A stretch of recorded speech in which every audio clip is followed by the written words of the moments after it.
시청자 여러분 안녕하십니까. 작전본부 샤를 엑스파일의 이세환입니다. 지난번 제가 캐나다 잠수함 사업에 대해서 좀 여러분들한테 말씀드렸었죠. 이게 60조짜리 초대형 프로젝트입니다. 그리고 이 초대형 프로젝트에서 우리 장보고 3 배치 2가 얼마나 좋은 잠수함인지, 얼마나 기술적으로 유리한 위치에 있는지 제가 말씀드렸어요. 사실 우리하고 최종 경쟁을 하고 있는 독일제 잠수함은 종이 위에 있는 그런 잠수함이라고 해도 좀 과언이 아니거든요. 그런데 당연히 이런 기술적인 측면만 보면 우리 잠수함을 선택해야 하는데, 그런데요, 캐나다 현지에서 좀 묘한 소리가 들려오고 있습니다. 기술은 한국이 최고인데 계약은 독일이랑 해야 되는 거 아니냐, 이런 기막힌 얘기가 나오고 있는 겁니다. 여러분 이해가 안 가시죠? 저도 이해가 처음에 안 갔습니다. 그래서 도대체 이게 무슨 소리인지 제가 하나하나 살펴보니까 의외로 위기가 맞습니다. 오늘은 이 얘기를 한번 해볼까 합니다.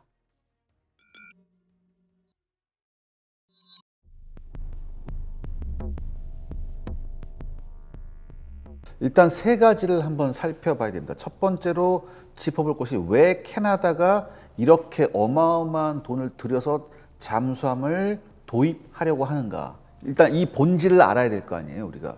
캐나다 해군이 지금 쓰고 있는 잠수함은요, 1990년대 도입한 영국의 빅토리아급 잠수함입니다. 이게 2,400톤급이고 4척인데, 여러분 1990년대면은 사실 30년이 넘었잖아요. 30년이 넘어서 노후가 됐고 사이즈도 캐나다 영토나 영해를 우리가 생각해 봤을 땐 2,400톤급 터무니없어요. 더군다나 이게 빅토리아급이 그렇게 좋은 잠수함이 아닙니다. 도입해서 사용해 봤더니 가용률 저하, 잦은 고장, 정비 지연, 유지비 폭증, 여기에 캐나다 해군이 완전히 질려버립니다.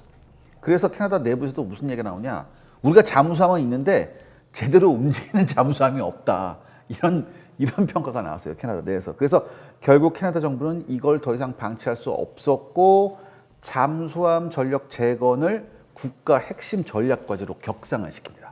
여기서 중요한 포인트가 있죠. 우리가 단순히 캐나다 해군이 잠수함을 도입하는 게 아니라 국가 핵심 전략 과제, 즉 국가 전략의 축을 다시 짜고 있는 거예요, 캐나다가. 이걸 우리가 이해해야 됩니다. 또 하나 우리가 생각해야 될 게 뭐냐면은, 캐나다는 지금 북극의 안보를 매우 중요하게 보고 있습니다. 왜냐, 여러분들 지금 이게 우리 지구 환경 문제하고도 좀 연관이 있는데, 지구 온난화가 계속되면서 여러분 북극이 더 이상 북극이 아닌 거 아시죠? 예전 여러분 한 20년 전만 해도 북극 사진 보면 얼음 해빙이 가득 찼었는데 지금은 뭐예요? 얼음 다 녹았어요. 해빙도 녹으면서 새로운 북극 항로가 개척되고 있습니다, 지금 여러분들. 이렇게 되니까 뭐예요? 북극에서 가장 영향력을 키우려고 하는 나라는 러시아예요. 러시아가 잠수함 전력을 강화하면서 존재감을 과시하고 있고요. 중국도 여기에 뒤처지지 않으려고 근북극과, 즉 우리는 북극하고 좀 가까운 나라, 이런 논리를 내세우면서 북극 항로에 지금 접근을 하려고 굉장히 노력을 하고 있습니다. 그러니까 캐나다 입장에서는 단순하죠. 우리 캐나다 뭐예요? 북극권, 완전 북극이잖아, 얘네가. 완전 우리 북극권인데 실제로 우리가 이 영해와 우리 땅을 지킬 힘이 없다고 생각하는 거예요. 이 위기감이 바로 장기 자망이 가능한 신형 잠수함 확보로 이어졌습니다. 이것이 곧 캐나다의 신규 잠수함 사업 CPSP죠. 그러니까 이게 도입만 200에서 240억 달러고요. 유지 운영 비용까지 따르려면 600억 달러입니다. 그러니까 600억 달러 우리가 60억으로 우리가 지금 번역을 하는데, 사실 우리 돈으로 따지면 지금 환율 우리가 박살났잖아요. 어떻게 돼요? 80조, 그런 어마어마한 굉장한 사업이에요. 이 정도 돈은요, 여러분들 대한민국 예산의 10%가 넘습니다. 무기 도입 사업은 여러분들 자동차 파는 거하고 다릅니다. 자동차 파는 거는 그냥 회사 CEO가 가서 사인하면 돼요. 그럼 판매하는 거거든요. 근데 이런 방산물자 무기 도입 사업은 다르죠. 적어도 국방장관 이상의 초 VIP, 대부분 대통령이 갑니다. 이런 무기를 판매하는 것, 이런 방산물자를 판매하는 것은 단순히 물건 파는 게 아니라 국가 전략하고 연결되어 있기 때문이거든요. 그렇기 때문에 이게 단순히 성능이 좋아서 저거를 선택한다, 이거 외에 다른 변수가 굉장히 많아요. 또 사실 우리가 몇 번 당했죠. 첫 번째 어디에서 당했어요? 우리가 노르웨이에서 한번 당했죠. K2 전차가 독일제 레오파드 2 전차에 비해서 가성비도 훨씬 뛰어나고 성능은 동등 이상이었는데도 불구하고 나토라는, 즉 나토 카르텔의 발목이 잡혀서 우리가 수주에 실패한 적이 있어요. 그리고 얼마 전에 폴란드에서도 우리가 뭐예요? 잠수함 사업 수주에 실패했죠. 우리는 폴란드 믿고 있었잖아요. 왜? 폴란드가 우리 K방산 얼마나 큰 고객이에요. 지난 3년간 방산 입고로 폴란드였을 정도로 폴란드가 어마어마하게 우리 방산물자 도입을 했었는데, 그런데 여기서 실패했어요. 원인은 뭘까요? 우리하고 최종적으로 폴란드에서 경쟁했던 게 스웨덴이었거든요. 근데 스웨덴이 무슨 얘기를 했냐면 바이 유러피언 정책을 했어요.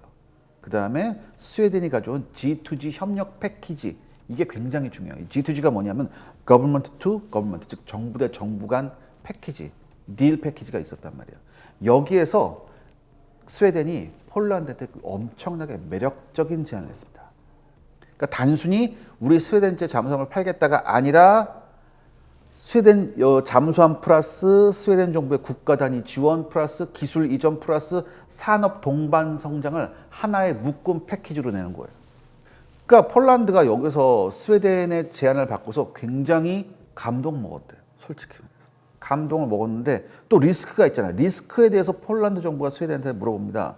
만약에 이게 사업 지연이 되고 추가 비용 상승이 될 수 있어요. 왜냐하면 이런 예가 굉장히 많았거든. 특히 서유럽 국가하고 무기 거래할 때. 이렇게 되면 어떻게 하느냐고 했는데 스웨덴 정부가 계약 이행, 납기, 비용 통제를 직접 보증해 줬어요.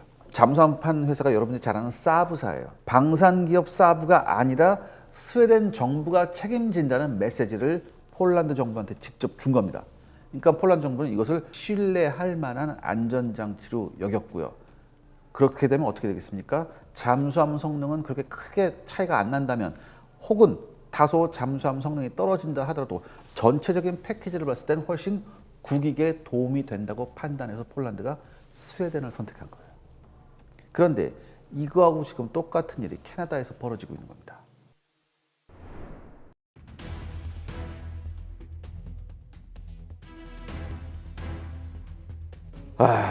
우리가 잘 알려져 있지 않지만 제가 지금까지 캐나다 잠수함 사업을 여러분들한테 설명드릴 때 캐나다 해군이 요구하는 그 모든 ROC를 우리 장보고 3 배치 2가 충족한다, 이거에만 제가 포커스를 뒀어요.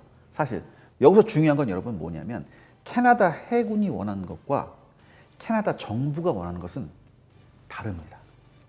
이게 바로 핵심 포인트예요. 캐나다 산업부, 즉 캐나다 정부가 요구하는 것은 뭐냐? 바로 ITB 정책이에요. 즉 ITB가 뭐냐면 산업 기술적 혜택을 우리한테 얼마나 줄 수 있느냐, 이게 포인트였습니다. 그러니까 한마디로 이거예요. 너희가 무기를 팔고 나가는 것으로 끝이 아니다. 그 과정에서 우리 산업 기술 일자리에 얼마나 되는지를 반드시 증명해라. 이거예요, 요구하는 게. 그러니까 캐나다는요, 이번 잠수함 도입 사업을 계기로 해서 자국 방산 산업을 키우고 북극 기지를 현대화하고 핵심 기술을 일부 확보하고 국내 일자리를 창출하면서 동시에 동맹 네트워크를 재정비하려고 하고 있습니다. 우리가 캐나다 정부의 이런 속내를 읽어야 돼요. 속내도 아니죠. 대놓고 얘기했으니까. 그래서 뭐냐면은 이번 프로젝트를 캐나다 정부는 두 가지 기준으로 보고 있습니다. 첫째, 성능, 가격, 생산 능력. 이건 기본이죠. 이건 기본이죠. 두 번째가 중요해요. 이게 뭐냐면 진짜 승부처는 경제적, 전략적 가치예요. 우리가 이 프로젝트를 너네하고 하면서 경제적, 전략적 가치가 얼마나 되니 이거를 니네가 증명해. 이게 두 번째가 핵심입니다. 그러니까 이거죠. 한마디로 우리가 이 도입 사업하는데 너네 그냥 우리 돈 80조를 그냥 니네가 먹는 게 아니라 이거 너네가 먹는 만큼 우리 캐나다한테 얼마나 더 투자해 줄래? 또한 우리하고 얼마나 더 손잡고 앞으로 가줄래? 앞으로 향후 30년간 북극에서 우리가 너 손잡고 갈 파트너야? 이걸 물어보는 거예요.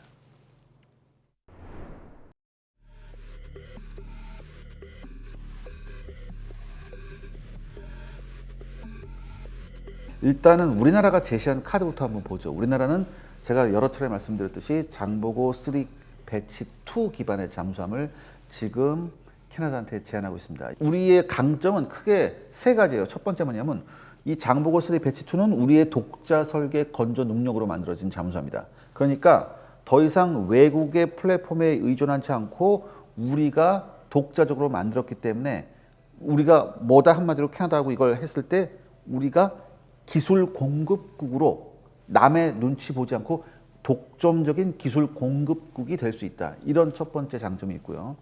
두 번째는 여러분 아시다시피 K방산의 가장 큰 특징 뭐예요? 세계 최고 수준의 공정 납기 능력이에요. 이게 건조기간 다 하면 이게 한 9년 정도 걸려요. 원래는 9년 정도 걸리는데 하나오션은 도크 여러 개 있고 하나오션의 능력이 또 있잖아요. 제조 능력이. 그래서 하나오션이 이렇게 얘기했습니다. 6년 안에 해줄게요. 3년 우리가 3년 컷오프 해줄게요. 이렇게 얘기했어요. 이건 우리가 가지고 있는 우리만의 제작 노하우 덕분에 가능합니다. 그러니까 캐나다는 뭐예요? 2035년 이전에 내척 인도라는 이 타임라인을 봤을 땐 우리께 맞아요. 딴 건 사실 생각할 수가 없는 거예요. 이게 커다란 장점이에요.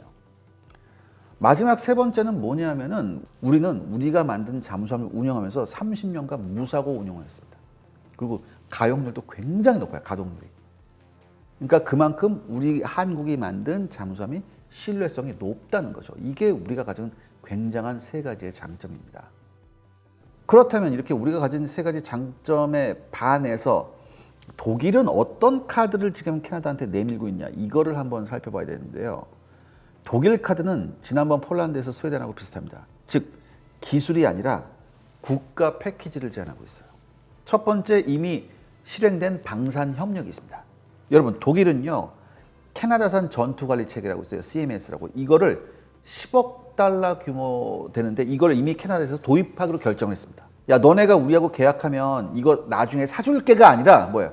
우린 지금 계약하기 전에 우리 먼저 이거 살 거야 라고 들어와 버렸어요. 그럼 캐나다 입장에서 보면 뭐예요? 아 얘네는 말만 하는 애들이 아니네? 진짜?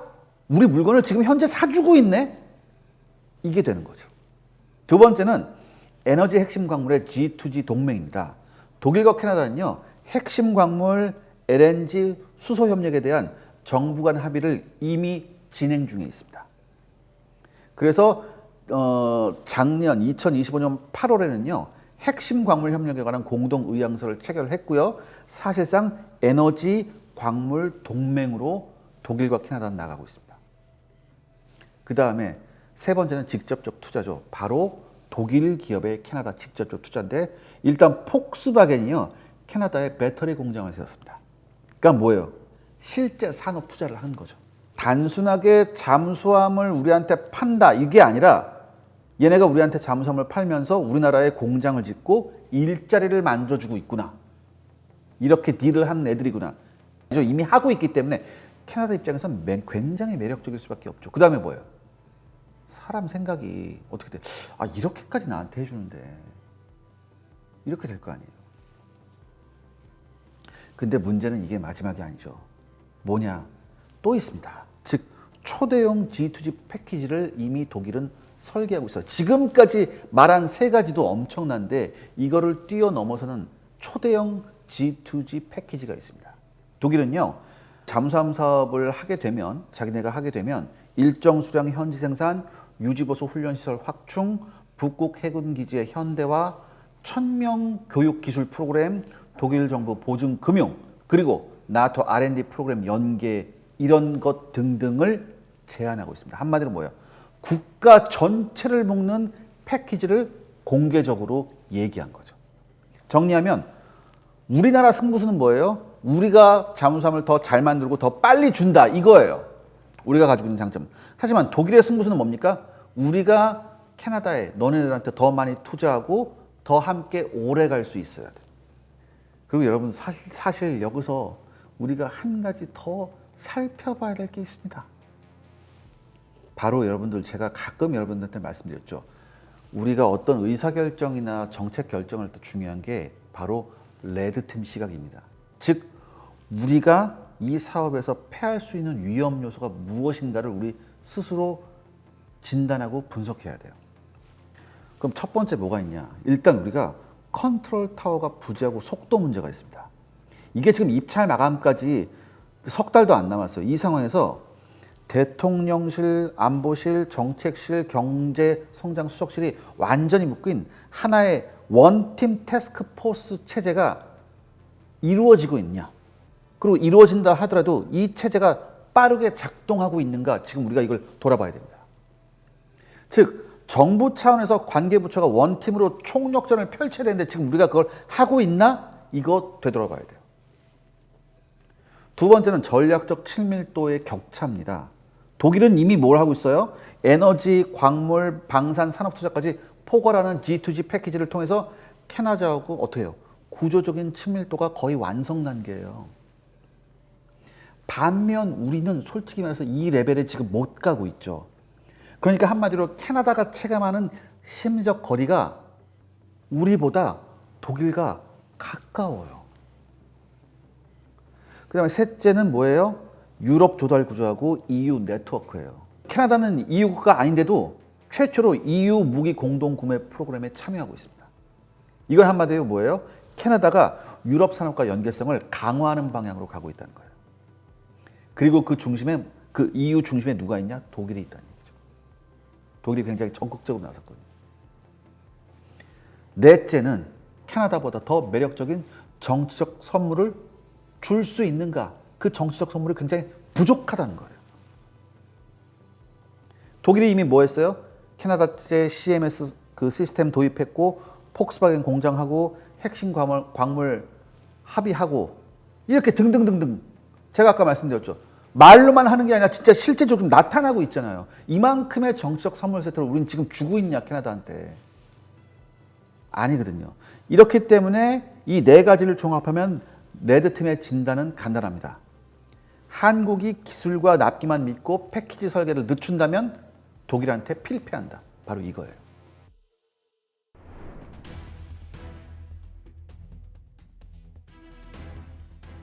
그러니까 늦었다고 생각했을 때 가장 빨리 해야죠. 아직 게임이 끝난 게 아니잖아요. 그래서 우리가 꺼내야 할 카드는 제가 총 4가지로 한번 정리를 해봤습니다. 첫 번째, 캐나다와의 북극 전략 협력 패키지예요. 한마디로 함께 북극을 지키자고 우리가 제안하는 거죠. 캐나다가 잠수함을 통해서 얻고자 하는 것이 뭐라고 그랬어요? 북극의 감시 억제 능력입니다. 그러니까 여러분들, 이게 단순히 우리가 만든 잠수함이 북극에서도 잘 돌아가 이렇게 얘기하는 게 아니라 북극 해역의 감시 체계, 통합 상황 인식, 기지 현대화, 그리고 장기 운영 파트너십까지 이걸 전체를 포괄하는 북극 전략 패키지를 캐나다한테 제안할 필요가 있습니다. 즉 메시지가 바뀌어야 돼요. 너네한테 잠수함 팔겠다가 아니라 너네하고 북극 전략을 함께 우리가 설계하자, 이렇게 바뀌어야 됩니다. 두 번째는 캐나다가 원하는 산업 투자에 대해서 구체적인 청사진을 내비쳐야 돼요. 그러니까 실제로 캐나다 고위 인사가 우리 측에 직접적으로 얘기를 했대요. 현대차 공장 설립 의향을 물어봤대요. 그러니까 한마디로 뭐예요? 야, 독일은 이런데 너네는 이 정도 해줘야 되지 않니라고 지금 우리한테 얘기하는 거거든요. 그렇기 때문에 우리나라의 미래 핵심 사업 있죠. 자동차, 배터리, 수소, AI, 조선, 방산 등 이런 것들 중에서 캐나다와 맞교환할 수 있는 카드를 선택해야 돼요. 우리 광물 있어요? 뭐 나요? 우리나라? 안 나요. 그러면 이렇게 G2G의 강력한 G2G 협약에 의한 맞교환할 수 있는, 굉장히 매력적으로 맞교환할 수 있는 걸 우리도 제시해야 된단 말이에요. 처음에는 우리가 조금 손해가 난다 싶더라도 여러분들 어떻게 해야 돼요? 여러분들 협상이라는 건 여러분들 어떤 때는요, 제가 하나를 줘도 우리가 둘을 줘야 될 때가 있어요. 이렇게 해서 일단 협상을 해놓고 나서 그 다음에 차차차 우리가 이 협상 안에서의 우리의 전략을 확대하면 되는 겁니다. 굉장히 정교하게. 그렇기 때문에 세 번째, 정부와 산업, 금융, 이게 합쳐진 원팀 TF 코리아가 중요합니다. 이게 지금 만들어졌는지 모르겠어요. 제가 보기에는 안 만들어졌거든요. 이게 빨리 나와서 즉각적으로 가동돼야 됩니다. 그리고 여기에는요, 사실 제가 솔직히 말씀드려서 대통령실이 좀 중심이 돼야 될 것 같아요. 탑다운 방식으로, 완전히 탑다운 방식으로. 빨리, 진짜. 그리고 마지막으로 이를 위해선 우리가 정치적 친밀도를 형성해야 됩니다. 특사 파견, 이거 안 돼요. 정상 외교해야 됩니다. 이번 프로젝트를 통해서 캐나다는 장기 파트너를 원하고 있어요. 단기로 갈 게 아니라 장기 파트너를 원하고 있단 말이에요. 이 국가 통합 패키지를 누가 들고 가야 되느냐? 솔직히 말씀드릴게요. 대통령께서 들고 가셔야 된다고 생각합니다. 즉 우리가 캐나다한테 내놓을 수 있는 이 정부 통합 패키지를 대통령께서 가지고 캐나다에 가셔서 딜을 하셔야 됩니다. 전 그렇게 봅니다. 사실 여러분들 이번 사업은요 우리한테 여러 가지 질문을 던집니다. 저는 이걸 세 가지로 좀 추격해 봤는데, 첫 번째는 우리나라는 여전히 기술만 좋은 나라에 머물 것이냐, 아니면 전략 패키지까지 함께 설계할 수 있는 국가로 올라설 것인가, 이 질문을 우리 스스로 하고 있습니다. 두 번째는 뭐냐? 대한민국 방산은 전투기, 잠수함, 이 K방산 수출을 넘어서 북극, 대서양, 태평양을 잇는 전략 네트워크를 연결할 수 있는 능력이 되는가? 이거에 대한 질문을 하는 거고요. 세 번째, 대한민국 정부는 이번 사업을 계기로 기업이 수주하면 좋은 일 수준이 아니라 우리나라 경제, 안보, 외교를 동시에 업그레이드하는 계기를 만들 수 있는가? 이거예요. 결국 여러분들 캐나다 잠수함 수준의 본질은 하나예요. 기술국가 한국이 진짜 전략 국가로 도약할 준비가 돼 있냐, 이 질문을 지금 이 사업은 우리한테 던지고 있는 겁니다. 그럼 여러분들 솔직히 말해서 이 일을 누가 해야 돼요? 제가 하나요? 아니 우리 국민들이 하나요? 기업이 하는 것도 한계가 있어요. 누가 할 수 있어요? 이 일은 오직 정부만이 큰 그림을 그릴 수 있습니다. 이번 정부 들어오면서 대통령께서 이런 말씀하셨죠. K방산은 단순히 무기 만드는 사업이 아니라 대한민국 안보뿐만 아니라 미래 먹거리 산업이 될 수 있다. 분명히 이렇게 말씀하셨어요. 그렇죠? 그리고 또한 뭐라고 말씀하셨냐? 대한민국을 세계 4대 방위산업 국가로 도약시키겠다고 비전을 제시하셨거든요. 전 이제 정부가 이 말을 실천할 때라고 봅니다. 자, 오늘 작전본부 샤르의 엑스파일은 여기까지입니다. 다음 시간에 좀 더 날카로운 시선으로 돌아오겠습니다. 감사합니다.